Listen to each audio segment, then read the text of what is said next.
Welcome back to the Jumps Free Agency Special. I'm Rachel Nichols. We've got Amin with us, Paul and Vince are back, and now joining us, our senior writer, Ramona Shelburne. And Ramona, I want to start with Bogdan Bogdanovic. He appeared to be headed to the Bucks via sign and trade earlier this week, only to decide to opt for restricted free agency instead. Now, the NBA's free agency period doesn't start till today, of course, and sources confirmed the league is now investigating whether an agreement happened earlier than permitted.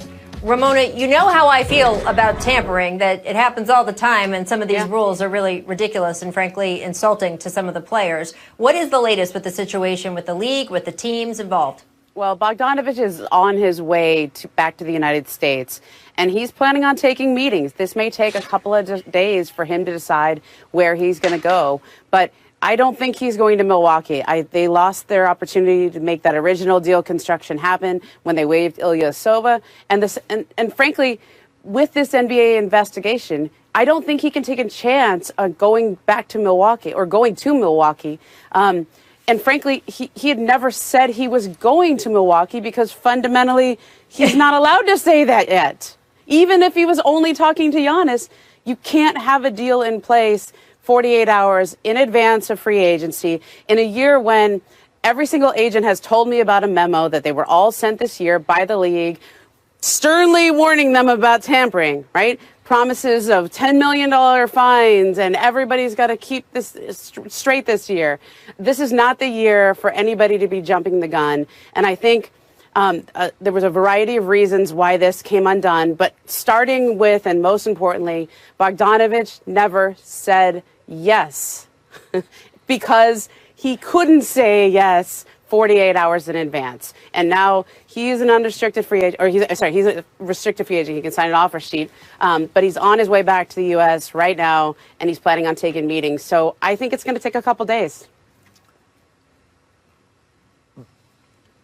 Yeah, Rachel, what I was going to say is these are the moments that really tear me apart, because the media guy in me is like, yes, I want to know about these deals. Break them as soon as we hear about them. Yes, a sign and trade, why not? Even though we know, as Ramona said, fundamentally that's impossible unless you were doing some heavy duty, not just tampering, because Sacramento can give permission, but heavy duty cap circumvention, beating the free agency deadline by 48 hours, right? But the front office guy in me says that's what you get when you're so hot to trot to tell your media sources what's going on. And as a front office guy, I say that's why you keep it close. Kemba Walker was in Boston the day before he signed with the Celtics last year. Yes. That was not like on spec. That was because they had already worked something out. Rachel, I get it. It happens. But when you put that out there, because we all know how this business works. People in front offices talk to people in the media, talk to people like Ramona, talk to people like Brian, and they'll give them this information because they want to control the message or get ahead of the messaging or whatever it is you want to call it. And agents do this too. So you got to understand, whenever you're engaging in that kind of behavior as a front office, you are risking the validity of this deal. And what the league isn't going to do, it's one thing for Kemba Walker to be in Boston before the free agency period begins. It's another thing to announce a sign and trade 4 days before the free agency.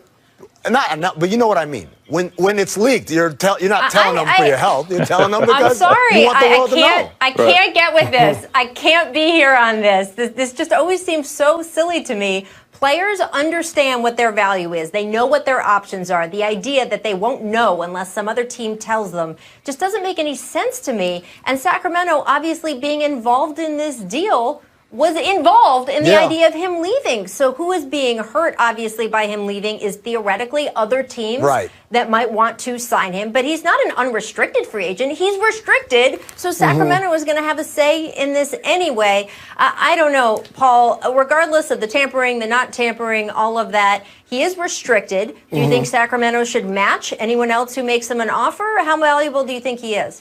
I think it's very valuable for what they're doing. I mean, they're a young and up-and-coming team, possibly could be in the playoffs next year.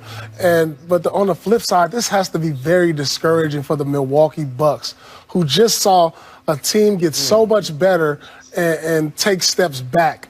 I mean, Drew Holiday is a really good player, but having this kid on your roster really upgraded them to another level along with Drew. So this is discouraging, but he's a value player in this league, and I expect Sacramento to match any offer that is given to him. Rachel, I want to point out that this is a different year, and I get your point about tampering, but I have been sent this memo that the league had sent around to all agents and teams this year saying we are cracking down on tampering. They knew it had really gotten out of hand the last couple of years, especially in the way it was being reported, and the guys just flaunting it like Kemba Walker, which you referenced yesterday or earlier. And I think in this situation, Bogdanovic's agents were being very careful not to put him in this situation because restricted free agency is already hard enough. And he deserves a chance to be a restricted free agent, no matter how many players he's talking to right now. He's allowed to talk to players, not allowed for teams to engage in any kind of conversations like that. And now I think what's really important, if you're Milwaukee, and I feel really bad for the Bucks because, you know, for the one team that a small market team trying to keep its superstar, trying to get him to sign this supermax extension. This is so important for them.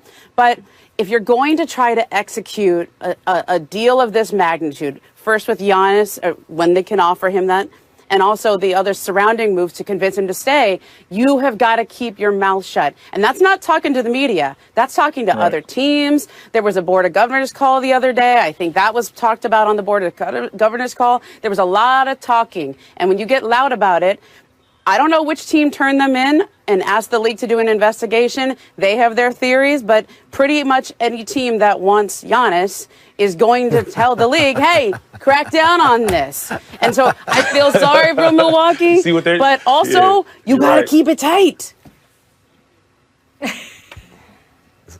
That's all I'm saying.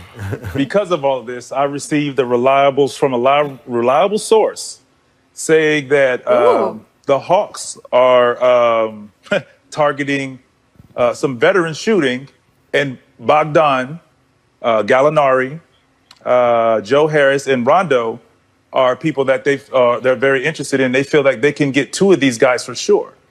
And so it's interesting that you're saying that Bogey is possibly coming into the States to talk to teams, and the Hawks, from what my source is telling me, feeling that they feel very confident that they can snag two of those guys. So Bogey could be possibly one of the guys the Hawks pick up, and they kind of get lucky after all of this happening in Milwaukee. Well, the Hawks have the most money, right? So they're being put out as the team that everybody says has interest in their client. Okay, that they use as leverage.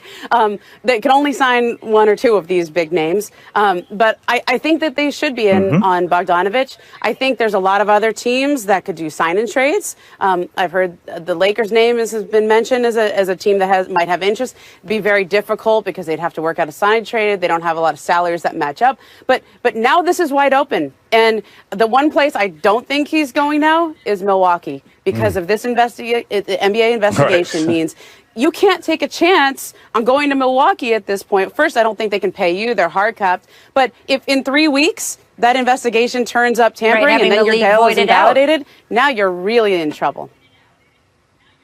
Yeah, it's so fascinating to see all of this. Vince, by the way, thank you for the tip. I almost broke out the siren for you. I think I started to say it too. That's okay. I think we can do it, producer Danny, right? Director Kathy, we can do it, right? There we go. It's a key player alert from Vince. There we go. I love it. And by the way, the man just took off an Atlanta Hawks jersey before he put that suit on. So I would listen to him. He knows Bogey really well. Also, I do want to get to the Lakers part of the... Senator from Los Angeles, along with Neil Everett. I'm Stan Verrett. In just about a month, NBA teams will be back on the court. So even more than in past free agency sessions, this one's a mad scramble. A scramble that is underway as we speak. Yeah, NBA free agency is like music between my ears, Stan. I mean, it's on the road again. Yeah. All right. Go Your Own Way. That's a breakup song. Changes by David Bowie. Yeah. And there's a line in there, don't want to be a richer man. Oh, wait. That last part is definitely not play Friday. No. The Kings tapped 23-year-old De'Aaron Fox as their point guard of the future, agreeing to sign him to a max extension for at least $163 million over 5 seasons. His richest contract in franchise history, surpassing Chris Webber.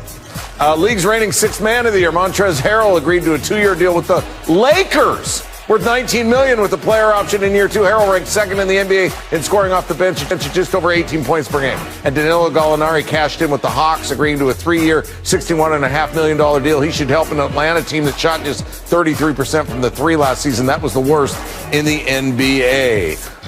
Oh, look at old Dwight Howard. I'm staying right where I belong. Laker Nation, I love y'all. Purple and gold never gets old. That's how it started. That's what he said. But what did he mean? He shuffled off to Philadelphia before the day was done. We got just the man we need to talk to, Adrian Wojnarowski, joining us now on SportsCenter. So, Adrian, let's start at the top with the Lakers. Even as they won a championship last year, there were lots of questions about the depth and what they do outside of LeBron James and Anthony Davis. They got some answers. They added Dennis Schroeder and now Wesley Matthews and Montrezl Harrell. What's going on with L.A.?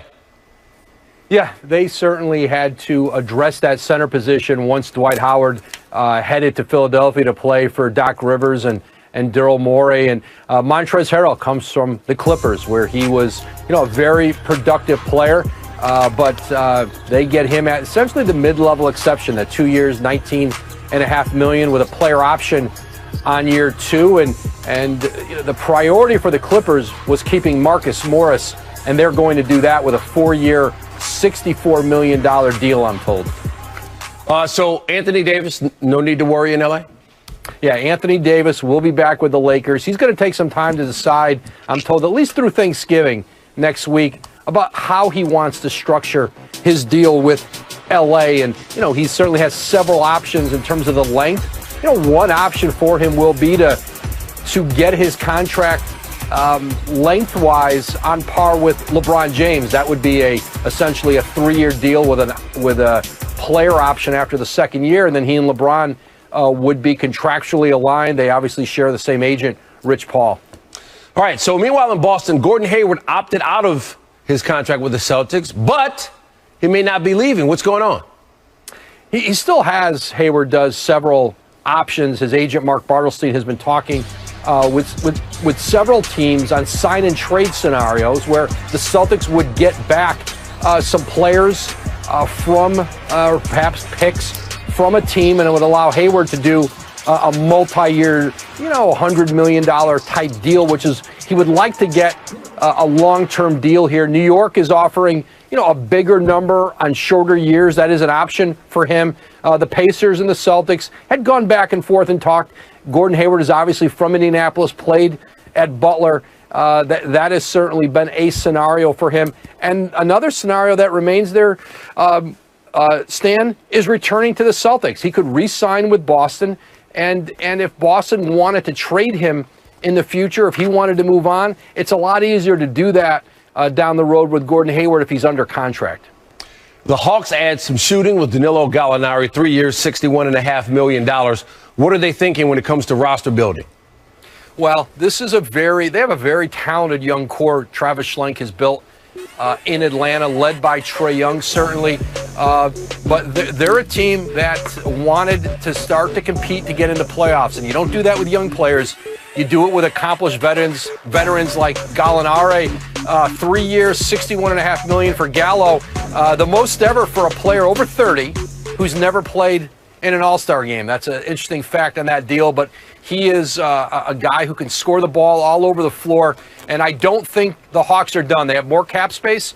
There's some more veteran players out there that they would like to add. They want a team that's going to compete a little closer to that 8th seed in the Eastern Conference. The Nets thinking even bigger than that in the Eastern Conference. They keep Joe Harris. General Manager Sean Marks said that was their biggest priority in free agency, and they got it done. Very interesting situation in Brooklyn. What's going on there? 4 years, $75 million for Joe Harris. Listen, his career has blossomed with the Nets, and he was essentially out of the league when they brought him in there, and he's turned it into a massive contract. Kyrie Irving, Kevin Durant. When you have players like that who command the kind of defensive attention those two do, when you have a shooter like Joe Harris out there, it was the kind of player that Sean Marks and new coach Steve Nash did not want to lose, and they keep Joe Harris now at that $75 million deal. And, you're starting to see that Nets team. They brought in Bruce Brown from Detroit, and you're seeing their backcourt, adding some backcourt depth and then solidifying it with Joe Harris. Meanwhile, Sacramento is convinced that it has found the centerpiece of its franchise moving forward. De'Aaron Fox, he signs a max deal, $163 million, maybe up to $200 million. So what's the thinking there in terms of building around him? Yeah, he has been for them a high draft pick with the Kings who has developed, blossomed, and, they're going to, continue to build around him. Tyrese Halliburton came in the draft from Iowa State. They love the idea of playing him there. Buddy Hield in that backcourt. And now you're going to see a couple of the other rookie extensions, Jason Tatum, Donovan Mitchell. Those are two other players who are eligible for similar deals to De'Aaron Fox. And those teams now will start talking at midnight about extensions in Boston.